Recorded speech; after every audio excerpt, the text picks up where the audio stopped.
I studied the minds of these 4 people to figure out how they do what they do. And all you need to do is execute and apply these things to your life to build a stronger mindset. Everybody experiences difficult times in their life, from trauma to depression to anxiety to the breakdown of relationships and the deep feelings of insufficiency. But what if we could use these dark times to help us move forward? Dwayne "The Rock" Johnson was in a household who struggled to make ends meet. His family were evicted from their 1-bedroom apartment on the island of Hawaii at 14 years old, and everything seemed to be falling apart. After he got injured and forced out of his primary passion of American football in his early 20s, Dwayne had $7 only in his pocket and no idea what he was going to do with his life. However, he bounced back from literally rock bottom, right? And he did that through doing one simple mindset practice that me and you can both apply to our own life. The thing that has worked for me is to remember the hard times. What it also does for me, and again, this is what works for me. Like, I keep my back, excuse my language, my back is up against this motherfucker. Every day, it's against this fucking wall. Then there's nowhere to go. But that way.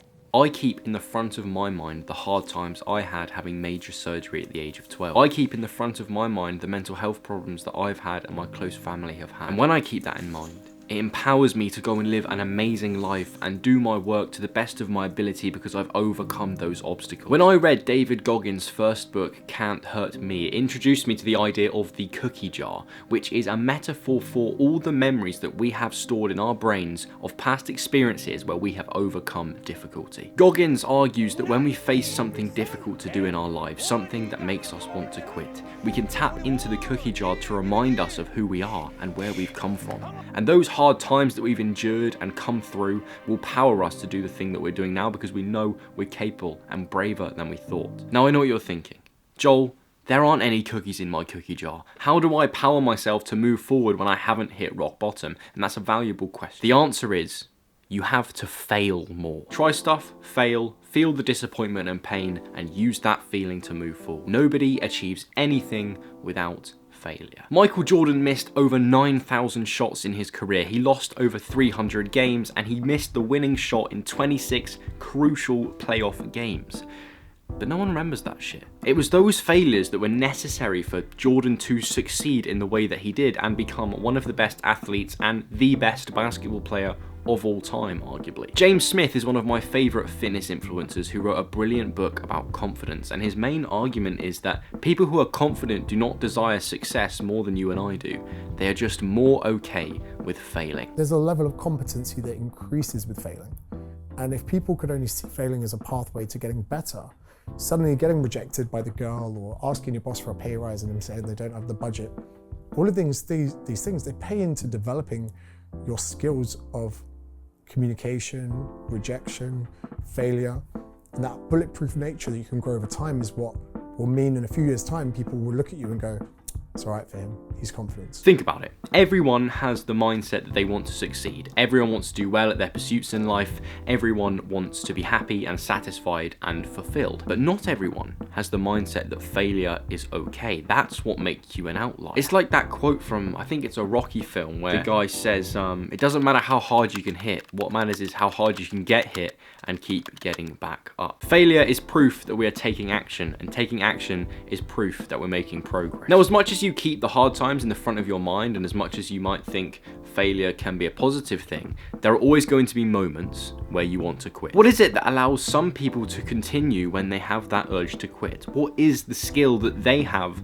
that most people don't? Ultra runners are a perfect example of people who can persist when the urge to quit is almost unbearable. They're running hundreds of miles, they're dehydrated, they're sleep deprived, they're physiologically exhausted, and yet they carry on. This is Courtney Dauwalter, one of the greatest ultra athletes of all time, winning race after race after race after race and beating second place finishers in over 200-mile races by 10 hours. But it's her story about how her mind overcomes pain and the urge to quit that is so unbelievably valuable. And no one else that I've seen seems to be talking about this. So I call it the pain cave, that place.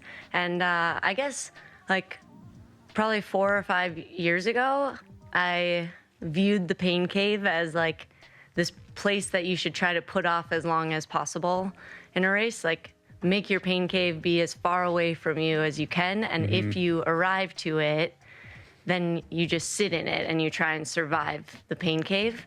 But in the past couple of years, I mean, it's just a mindset, right? It's like all in our heads, this thing.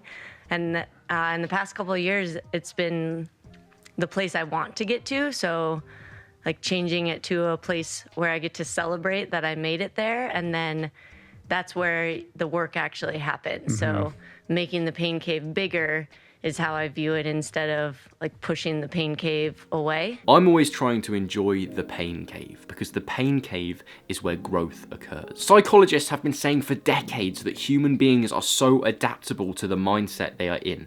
And if you can sit in the pain cave, expand the pain cave, and learn to tolerate that discomfort, you will be able to avoid the urge to quit so much more easily. Persisting when you want to quit is so much more valuable than any grandiose performances when things are going well. Sometimes you have to be humbled by the pain cave and get your chisel out every single day to try and make it bigger. Now, expanding that pain cave is a game that you play inside of your own head. It's like you're a character in a video game. You can change your perspective, change the objectives, and change the rules of the game. When Kevin Hart got in a car accident and suffered serious spinal injuries in the September of 2019, within 8 months he was back to pretty much his normal self. Now that by itself is a monumental achievement, but it's also a great example of how we can use our minds to create a game in our head so we can make positive small steps forward when things are tough. So the game instantly clicked on. All right, tomorrow we start, we play. New level. I can't fucking walk. God damn, here we go. This ain't about nobody else. I don't give a fuck about nobody else. I just beat me. If I can keep beating myself, pause, if I can keep doing that, then that means that I'm in a battle with the only person that fucking makes sense.